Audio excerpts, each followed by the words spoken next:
নমস্কার, সবাইকে স্বাগত জানাচ্ছি আজকের আয়োজনে।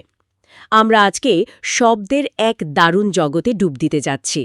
আমাদের হাতে ডে 03 থেকে পাওয়া একটা শব্দের তালিকা আছে, কিন্তু এটা শুধু একটা লিস্ট না, এটা আসলে মানুষের অনুভূতি, বৃদ্ধি, ক্ষয় আর স্বভাবের এক অসাধারণ মানচিত্র। আমাদের আজকের মিশন কিন্তু শুধুই শব্দগুলোর অর্থ জানা নয়, বরং এর পেছনের ভাবনাটাকে ধরা। একদম ঠিক। আজকের আলোচনাটা কিন্তু কোনো সাধারণ ভোক্যাবুলারি ক্লাস না। আমরা শব্দগুলোকে শুধু মুখস্থ করার জিনিস হিসেবে দেখব না, বরং এগুলোকে এক একটা টুলস বা যন্ত্র হিসেবে ভাবব। এই টুলসগুলো দিয়ে আমরা আমাদের চিন্তা, অনুভূতি আর চারপাশের পৃথিবীকে আরও স্পষ্টভাবে বুঝতে শিখব। আর হ্যাঁ, পুরোটা সময় আমরা কিছু মজার স্মৃতিকৌশল বা ট্রিক্স ব্যবহার করব, যাদের শব্দগুলো মনে গেঁথে যায়। দারুণ! তাহলে আর দেরি না করে শুরু করা যাক, কি বলেন? আমাদের প্রথম থিমটাই খুব আকর্ষণীয়। কিভাবে আমরা ভাষা দিয়ে একটা পরিস্থিতিকে শান্ত করি, আবার ঠিক তার উল্টোটাও করি। শুরুটা করি সেই সব শব্দ দিয়ে যা কোনো কিছুকে শান্ত বা সহজ করে, যেমন অ্যাসুয়েজ।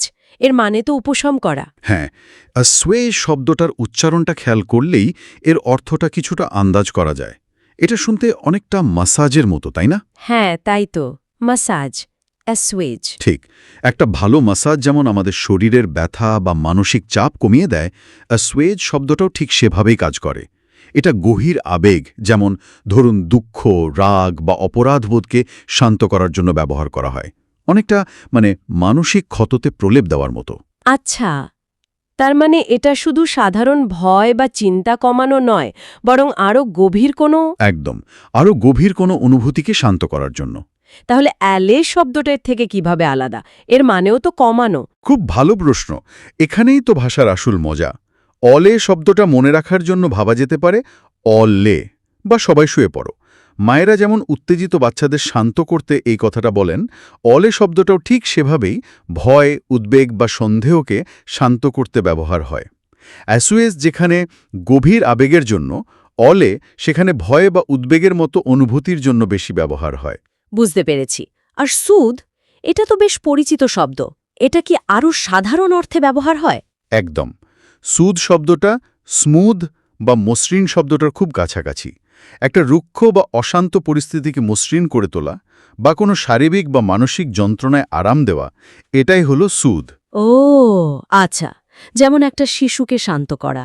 হ্যাঁ, বা ধরুন রোদে পোড়া ত্বকে অ্যালোভেরা জেল লাগানো, দুটোই সুদ। এবার বলুন তো, মিটিগেট শব্দটা কি এই দলেই পড়বে? এটা শুনতে বেশ ফর্মাল লাগে। হ্যাঁ, মিটিগেট শব্দটা আমরা প্রায়ই খবর বা অফিসিয়াল আলোচনায় শুনি। এর মানে হলো কোনো কিছুর তীব্রতা কমানো। ঠিক।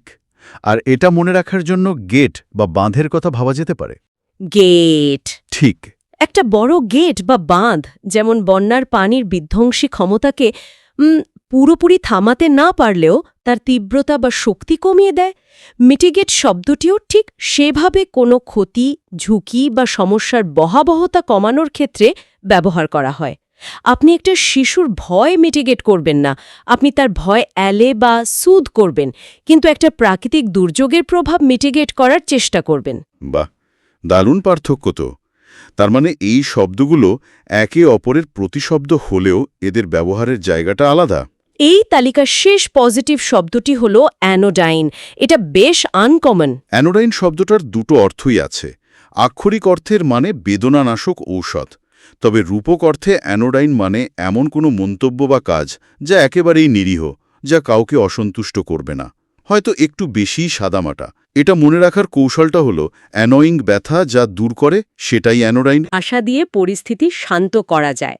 এবার মুদ্রার অপর পিঠটা দেখা যায়। এমন কিছু শব্দ যা পরিস্থিতিকে আরও খারাপ করে তোলে, যেমন এক্স্যাসারবেট। এই শব্দটা শুনলেই মনে হয় পরিস্থিতি গুরুতর। কারণ শব্দটা ঠিক সেই কাজটাই করে। এক্স্যাসারবেট মানে হলো একটা খারাপ পরিস্থিতিকে আরও খারাপ করে তোলা। এটা মনে রাখার জন্য একটা ভয়ানক কিন্তু কার্যকর ছবি কল্পনা করা যেতে পারে। Extra acid. Extra acid. হ্যাঁ, ভাবুন একটা ক্ষতের ওপর যদি কেউ অতিরিক্ত অ্যাসিড ঢেলে দেয়, তাহলে যন্ত্রণা বহুগুণ বেড়ে যাবে। এক্স্যাসারবেট করা মানে ঠিক তাই। এটা তো বেশ পরিষ্কার। কিন্তু ইরিটেট, ইন্টেন্সিফাই বা অ্যাগ্রাভেটের মতো শব্দগুলোর সাথে এর পার্থক্য কোথায়? এগুলোও তো পরিস্থিতি খারাপ করে। অবশ্যই করে, কিন্তু এদের তীব্রতা আর ধরনের পার্থক্য আছে। ইরিটেট মানে বিরক্ত করা, যা হয়তো একটা ছোটখাটো অনুভূতি। ইন্টেন্সিফাই মানে হলো কোনো কিছুর মাত্রা বাড়িয়ে দেওয়া, সেটা ভালো বা মন্দ দুই হতে পারে। আর অ্যাগ্রেভেট মানে কোনো সমস্যাকে আরও গুরুতর করে তোলা। কিন্তু এক্স্যাসোবেট শব্দটার মধ্যে একটা বিশেষত্ব আছে। এটা সবসময় একটা বিদ্যমান খারাপ অবস্থাকে আরও শোচনীয় করে তোলার কথাই বলে। যেমন ভুল ঔষধ দিলে তা রোগীর অবস্থাকে এক্স্যাসোবেট করতে পারে। তার মানে আমরা শুধু পরিস্থিতি ভালো বা খারাপ করছি না, বরং নির্দিষ্ট করে বলছি কিভাবে বা কোন মাত্রায় করছি। বাহ, এই আলোচনাটা তো আমাদের পরের টপিকে যাওয়ার জন্য একটা দারুণ পয়েন্ট তৈরি করে দিল। আমরা যখন বাইরের পরিস্থিতি বদলাই, তখন স্বাভাবিকভাবেই আমাদের ভেতরের জগতেও তার প্রভাব পড়ে। চলুন এবার মন মেজাজ আর আবেগের শব্দ ভাণ্ডারে ডুব দেওয়া যাক। আনন্দের অনুভূতি দিয়ে শুরু করি। আনন্দের জন্য আমাদের কাছে ব্লাইথ, জয়াস, গ্ল্যাড, চিয়ারফুলের মতো শব্দ আছে। জয়াস, গ্ল্যাড বা চিয়ারফুল হল সরাসরি আনন্দের প্রকাশ। কিন্তু ব্লাইথ শব্দটার মধ্যে একটা অন্যরকম ভাব আছে। এটা শুনতে অনেকটা লাইট বা হালকার মতো। লাইট? হ্যাঁ, ঠিক। ব্লাইথ মানে এমন এক প্রফুল্ল অবস্থা যেখানে মন সব রকম দুশ্চিন্তা থেকে মুক্ত, একেবারে হালকা। তবে কখনো কখনো এর মধ্যে একটু দায়িত্বজ্ঞানহীনতার ইঙ্গিতও থাকতে পারে। ঠিক। তবে এই তালিকায় আমার সবচেয়ে পছন্দের শব্দ হল বোয়েন্ট। এর একটা আক্ষরিক অর্থও আছে, তাই না? যা ভেসে থাকতে পারে। হ্যাঁ, আর এই দ্বৈত অর্থটাই শব্দটাকে এত সুন্দর করে তুলেছে। বোয়েন্ট মন মানে শুধু খুশি নয়, বরং প্রতিকূলতার মাঝেও মনকে চাঙা রাখা, দুঃখে ডুবে না যাওয়া। এটার জন্য একটা মজার ছবি মনে রাখা যায়। বয় প্লাস অ্যান্ট, বা একটি ছেলে ও একটি পিঁপড়া। বয় প্লাস অ্যান্ট? হ্যাঁ, ভাবুন, পিঁপড়াটা পানিতে পড়েও ডুবে যাচ্ছে না, ভেসে আছে।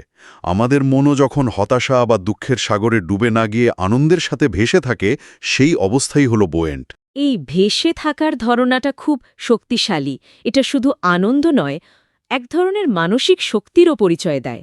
আনন্দের বিপরীতে এবার দুঃখ বা বিষণ্ণতার জগতে আসা যাক। স্যাড বা গ্লুমির মতো শব্দ তো আমরা জানি। গ্লুম বা অন্ধকার থেকেই গ্লুমি, অর্থাৎ মন যখন অন্ধকারে ছেয়ে যায়। কিন্তু এর থেকেও গভীর কোনো অনুভূতির জন্য কি কোনো শব্দ আছে? অবশ্যই। আর সেই শব্দটি হল মরোজ। এর মানে শুধু দুঃখী নয়, বরং বিষাদগ্রস্ত, খিটখিটে এবং হতাশ। এই শব্দটা মনে রাখার কৌশলটা আমার সবচেয়ে প্রিয়। বলেন তো শুনি। মরোজকে ভাবুন নো রোজ হিসেবে। No rose? অর্থাৎ যার জীবনে কোনো গোলাপ নেই, কোনো সৌন্দর্য বা আনন্দ নেই, তিনিই মরোজ। বাহ, এটা তো ভোলা প্রায় অসম্ভব। ঠিক, এটা বোয়ান্টের একদম বিপরীত। বোয়ান যদি হয় ভেসে থাকা, মরোজ হল সেই মানসিক অবস্থা যেখানে মন ডুবে যাওয়ার উপক্রম হয়। মনের এই উত্থান পতনের মতোই আমাদের চারপাশের সবকিছুই বৃদ্ধি আর ক্ষয়ের চক্রের মধ্যে দিয়ে যায়। চলুন এবার সেই বিষয় নিয়ে কথা বলি। প্রথমে সেই শব্দগুলো যা বেড়ে ওঠার ধারণা দেয়, যেমন বজিয়ান।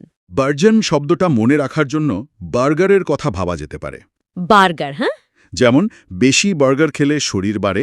বার্জন মানে হলো কোনো কিছুর খুব দ্রুত এবং স্বাস্থ্যকর বৃদ্ধি। আপনি প্রায় শুনবেন বার্জেনিং টেক ইন্ডাস্ট্রি বা দ্য বার্জেনিং ফ্লাওয়ার্স ইন স্প্রিংয়ের মধ্যে একটা প্রাণবন্ত বিকাশের ইঙ্গিত আছে। তাহলে জমিনেট বা পুলুলেট কিভাবে আলাদা?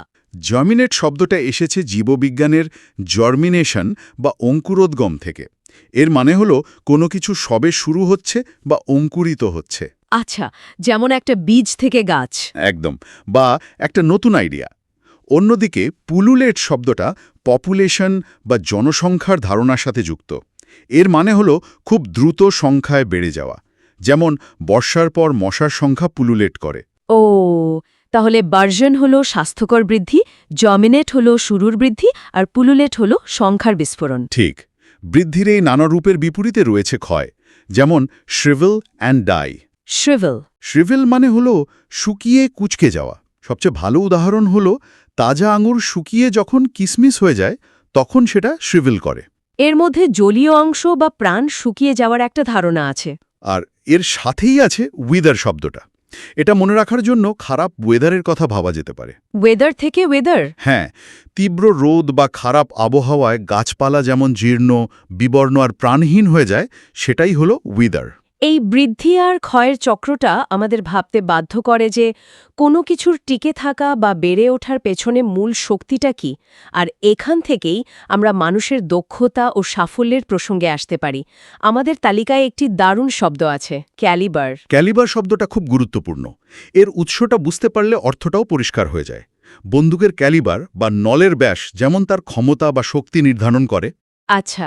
ঠিক তেমনি মানুষের ক্ষেত্রে ক্যালিবার শব্দটি তার ভেতরের গুণগত মান, দক্ষতা বা সামর্থ্য বোঝাতে ব্যবহৃত হয়। চাকরির বিজ্ঞাপনে প্রায়ই লেখা থাকে, we are looking for a high calibre candidate. তার মানে এটা অ্যাবিলিটি, ক্যাপাসিটি বা স্ট্রেংথের মতো শব্দগুলোর থেকে আরও গভীর কিছু বোঝাচ্ছে। এটা শুধু কি করতে পারে তা নয়, বরং কতটা ভালোভাবে পারে সেই গুণগত মানের উপর জোর দিচ্ছে। একদম। আর যেখানে এই ক্যালিবার আছে, সেখানেই তার ফলাফল হিসাবে জয় এবং পরাজয়ও আছে। জয়ীদের জন্য আমরা চ্যাম্পিয়ন, ভিক্টর, উইনার বা টাইটেল হোল্ডারের মতো শব্দ ব্যবহার করি। এগুলোর মধ্যেও কি কোনো পার্থক্য আছে? সূক্ষ্ম পার্থক্য তো আছেই। উইনার যে কোনো প্রতিযোগিতায় জিততে পারে। ভিক্টর শব্দটি এসেছে ভিক্টরি বা জয় থেকে, যা একটা নির্দিষ্ট যুদ্ধ বা সংগ্রামে জয়কে বোঝায়। চ্যাম্পিয়ন হলেন তার ক্ষেত্রের সেরা, আর টাইটেল হোল্ডার হলেন তিনি, যিনি কোনো আনুষ্ঠানিক খেতাব বা টাইটেল ধরে রাখেন। এবং দক্ষতার অভাব বোঝাতে ইনএবিলিটি, উইকনেস বা ইনকম্পিটেন্স শব্দগুলো।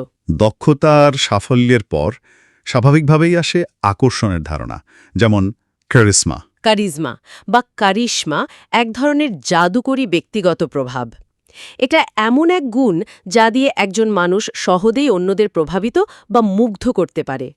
কিন্তু মজার বিষয় হল আকর্ষণের অন্য শব্দগুলোর সাথে এর পার্থক্য আছে। ঠিক কী রকম পার্থক্য?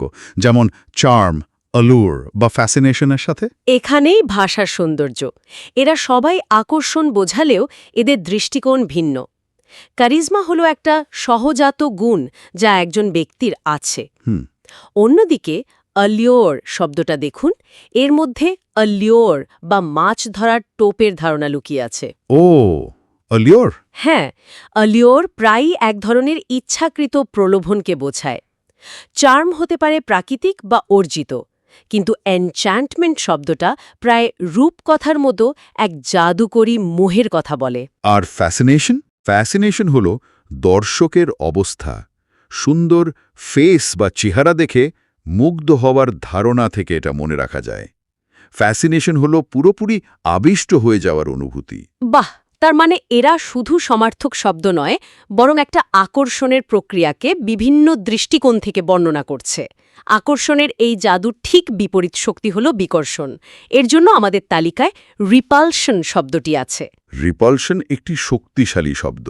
এর মধ্যে রিপালস বা স্পন্দনকে উল্টো দিকে ঠেলে দেওয়ার ধারণা আছে। রিপালস? হ্যাঁ, পালস বা স্পন্দন যেমন আমাদের কাছে টানে, রিপালস হলো তার উল্টো, যা তীব্রভাবে দূরে ঠেলে দেয়। এটা শুধু অপছন্দ নয়, এক ধরনের শারীরিক বিতৃষ্ণা।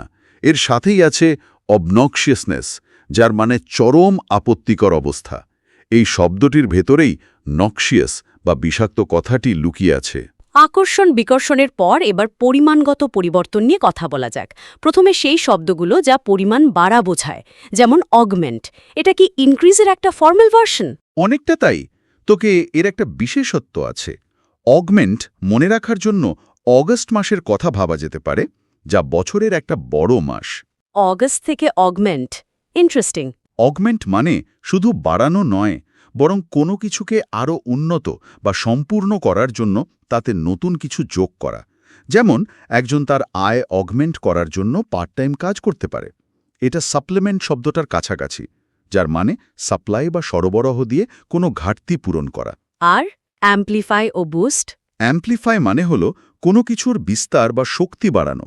যেমন সাউন্ড অ্যাম্প্লিফায়ার আওয়াজ বাড়ায়, আর বুস্ট হল স্বল্প সময়ের জন্য কোনো কিছুকে দ্রুত বাড়িয়ে দেওয়া।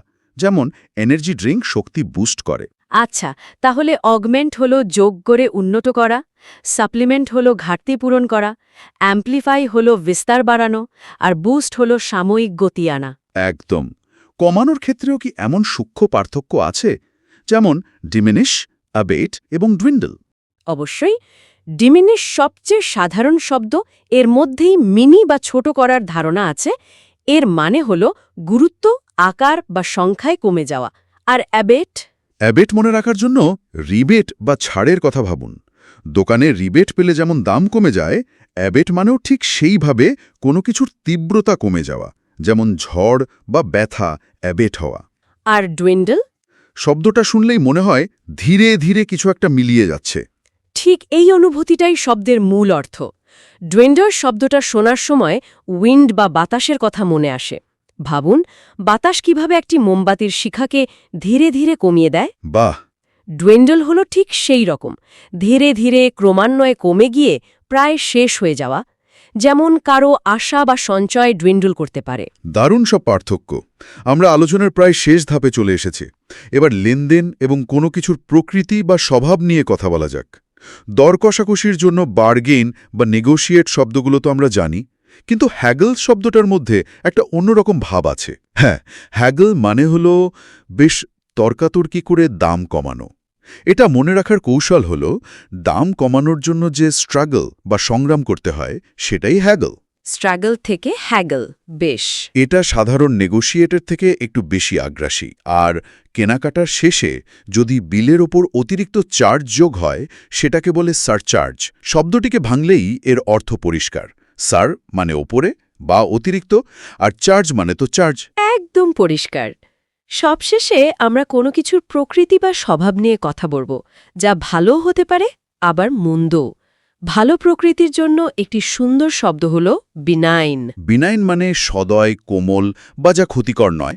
এটা মনে রাখার সহজ উপায় হল be nice. Be nice, benign. এর সবচেয়ে ভালো উদাহরণ হল চিকিৎসা বিজ্ঞানে। বিনাইন টিউমার মানে এমন টিউমার যা ক্যান্সারের মতো ক্ষতিকর নয়। এর সমার্থক শব্দ হিসেবে জেন্টল বা হার্মলেস তো আছেই। আর এর ঠিক বিপরীত, অর্থাৎ মন্দ প্রকৃতির জন্য?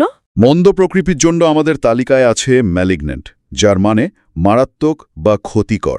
এখানে ম্যাল উপসর্গটির অর্থই হল খারাপ, যেমনটা আমরা ম্যালওয়্যার শব্দে দেখি। ঠিক, ম্যালিশিয়াস সফটওয়্যার। এরপর আছে বেলফুল, যার মানে অমঙ্গলজনক বা ভয়ঙ্কর। এটি বেল বা বিপদ শব্দটি থেকে এসেছে। একটি বেলফুল দৃষ্টির মধ্যে অশুভ কিছুর থুমকি লুকিয়ে থাকে। আর সবশেষ শব্দটি হল উইকেড, মানে দুষ্ট। উইকেড মানে শুধু দুষ্ট নয়, এর মধ্যে এক ধরনের ইচ্ছাকৃত মন্দ বা শয়তানির ধারণা আছে। জন উইকের শত্রুরা যেমন উইকেড হয়, এই শব্দটিও সেই চরম দুষ্ট প্রকৃতিকে বোঝায়। হ্যাঁ, ঠিক উদাহরণ। বেনাইন, যেখানে বি নাইসের মতো নিরীহ, উইকেড সেখানে সক্রিয়ভাবে অমঙ্গলকারী। অসাধারণ একটি আলোচনা। আমরা শুধু একগুচ্ছ শব্দ শিখিনি, বরং দেখেছি কিভাবে ভাষা আমাদের অনুভূতি, বৃদ্ধি, আকর্ষণের মতো জটিল বিষয়গুলোকে কত সূক্ষ্মভাবে প্রকাশ করতে পারে। থিম অনুযায়ী ভাগ করে, আর মোরাসো রোজ বা বার্জন বর্গারের মতো কৌশল দিয়ে শেখাটা সত্যিই কার্যকর।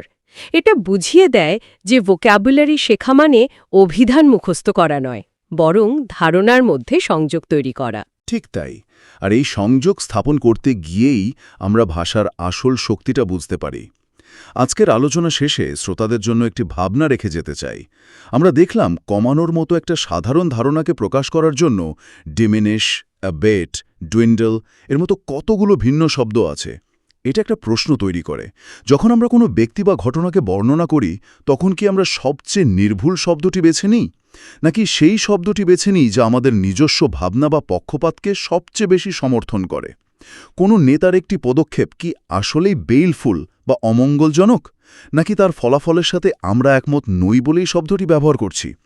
আমাদের বাস্তবতা আসলে কতটা ঘটনা দ্বারা নির্মিত, আর কতটা সেই ঘটনাকে বর্ণনা করার জন্য বেছে নেওয়া শব্দের ক্যালিবার বা গুণমান দ্বারা নির্মিত?